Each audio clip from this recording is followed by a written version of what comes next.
नमस्कार। मेरो तो गिरधर गोपाल, दूसरो न कोई। जाके सिर मोर मुकुट, मेरो पति सोई। मेरो तो गिरधर गोपाल, दूसरो न कोई। छाड़ी दे कुल की कहानी, कहा करे कोई। संतन ठीक बैठी बैठी, लोक लाज तू खोई।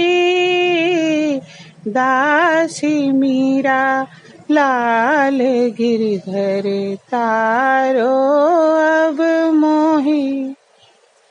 मेरो तो गिरधर गोपाल, दूसरो न कोई।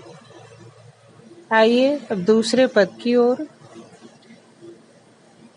माई मैंने गोविंद लीन्हो मोल, गोविंद लीन्हो मोल। माई मैं तो गोविंद लीन्हो मोल। कोई कहे सस्ता, कोई कहे महंगा। कोई कहे सस्ता, कोई कहे महंगा। लीनो तराजू तोल, माई मैंने गोविंद लीनो मोल।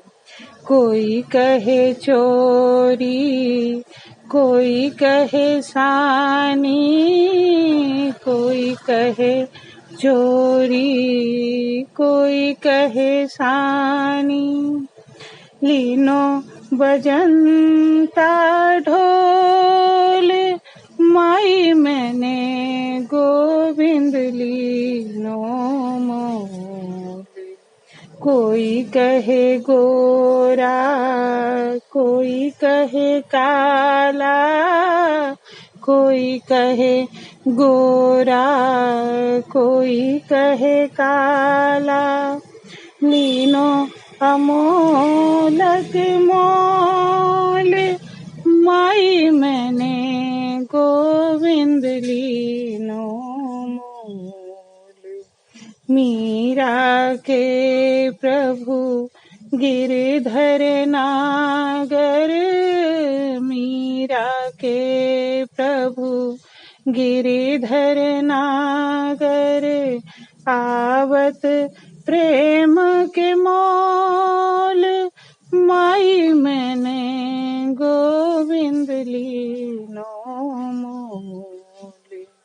गोविंद लीनो मोल, माई मैं तो गोविंद लीनो मोल। ये दोनों ही पद महान भक्त, संत एवं अपने आराध्य की समर्पिता मीराबाई के। तो आज की कक्षा में हम उनके ही व्यक्तित्व और कृतित्व का अवगाहन क्यों न करें। तो आज का विषय है मीराबाई, व्यक्तित्व एवं कृतित्व। तो अब चलते हैं विषय की ओर। दक्षिण के अलवार भक्तों ने 7वीं-8वीं सदी में कृष्ण भक्ति का प्रबलता से प्रचार प्रसार किया। कृष्ण भक्ति को सर्वाधिक महत्व प्रदान करने में श्रीमद् भागवत पुराण को महान श्रेय प्राप्त है।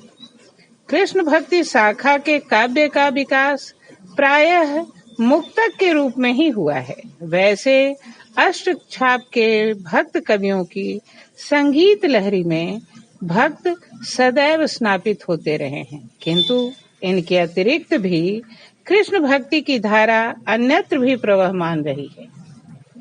उन भक्त समुदाय के मध्य भक्ति पूरिता मीराबाई का नाम श्रद्धा पूर्वक लिया जा सकता है।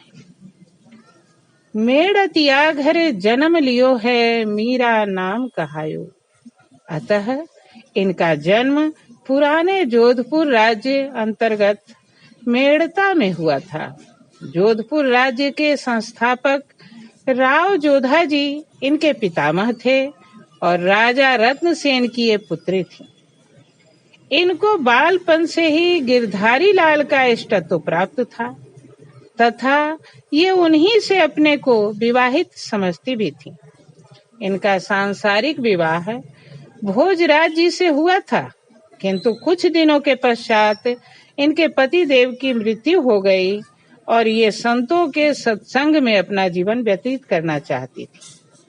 किंतु इनके घर के लोग इस बात से बड़े ही रुष्ट थे। किंवदंती है कि इन्हें भगवान के चरणामृत में धोखे से विषपान कराया गया था, किंतु इन पर इसका कुछ भी असर न हुआ।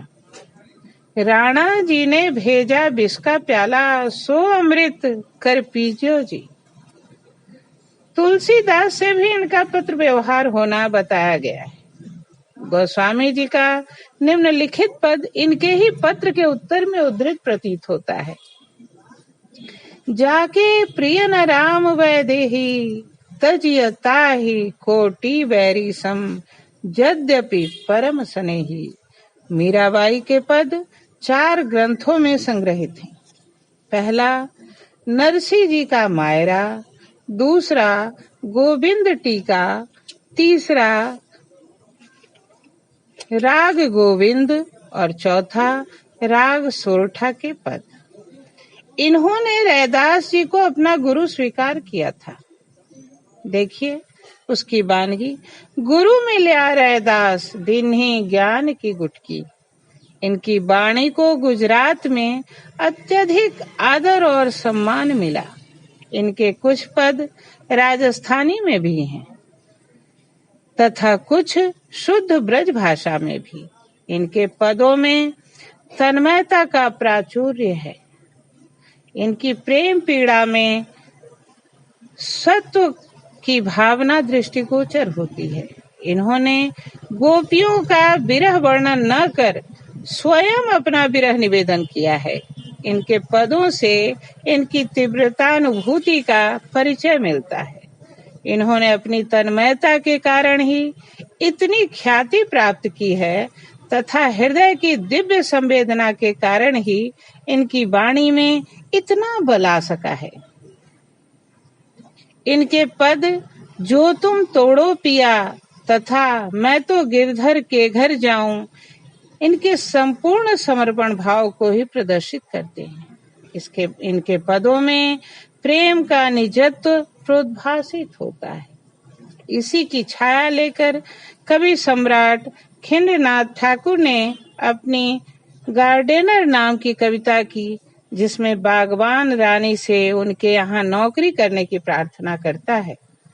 वेतन के रूप में एक माला नित्य समर्पित करने का अधिकार भी चाहता है।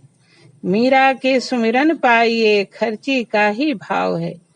इस प्रकार मीरा की भक्ति भावना माधुर्य भाव की पराकाष्ठा प्रतीत होती है।